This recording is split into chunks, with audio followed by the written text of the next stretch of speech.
Hello everyone. Working with different dataset image resolutions can pose challenges when it comes to stable diffusion and low array training. Are you interested in stable diffusion and AI art but struggling to navigate through varying image resolutions in your low array training? Look no further. In this YouTube video, we'll provide a comprehensive tutorial on stable diffusion, focusing on low array training with different dataset image resolutions. If you're ready to master stable diffusion techniques and unleash your creativity in AI art using low array, join us, and let's explore the fascinating world of low array training together. These are the previous experiments. If you have not watched them yet, you can find the link here, or in the description below. Before we dive into today's topic, we want to take a moment to ask you to subscribe to our channel and hit the like button below. Are you ready? Today we are going to talk about part 6. Using a dataset with different dataset image resolutions. We will have 4 different versions of the experiments. For version 1, we are using images with 512 x 512 pixels. For version 2, we are using images with 768 x 768 pixels. Both version 3 and version 4 are using images with different resolutions.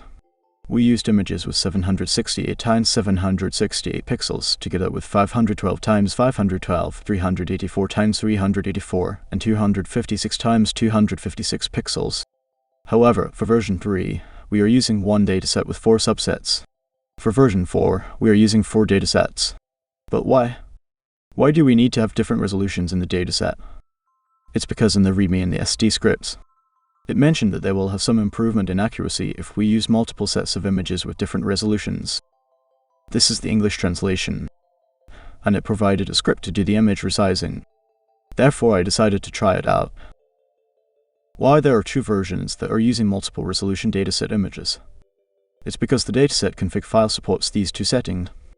On the left, we have one dataset with 4 subsets. On the right, we have 4 datasets. Each dataset has only one subset. After the experiment, I found the time for them to finish the training are different too. Okay. In version 1, we have 12 close-up photos, 5 half-body photos, and 3 full-body photos. The resolution of the images becomes 512 x 512. In version 2, the ratio of the types of photos is the same. However, the resolution of the images becomes 768 x 768 this time. In version 3, we have one dataset, 4 subsets. It contains all the different resolutions of the images. In version 4, we have 4 datasets, each of them are independent. The other training parameters are as follows. We will train 10 epochs. Version 1. This is the XYZ plot. We have seen it several times already. It looks just like any other XYZ plot.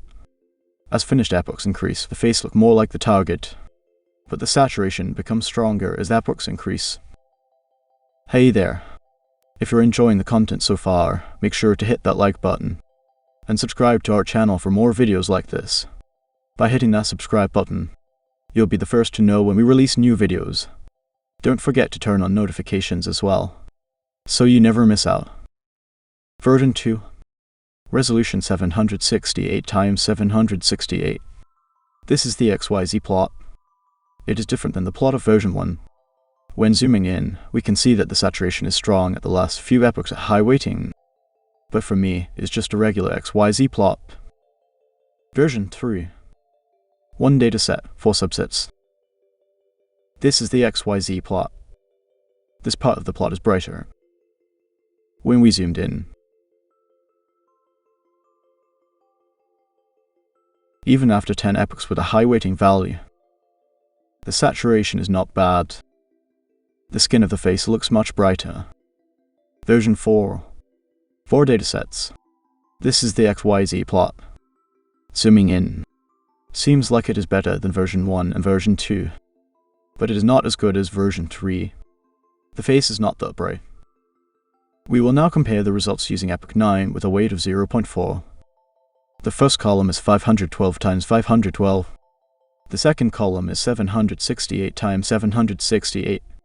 The last 2 columns are having multiple resolutions. It looks so similar, that is not much difference between them. But the images in the third column look brighter. We now try applying different clothing low array models. Same here, all of them can apply the low array. There's not much difference. It is hard to tell. Another set of clothes. I still think that the images in the third column are better. Okay, We now try using different poses. All of them can apply the poses. It seems like version 2 is better than version 1, and version 3 is better than version 2. Let's see another set of poses. All of them can apply the poses. There is not much difference. Another set of poses, full body poses. The face must not be good, so nothing to compare.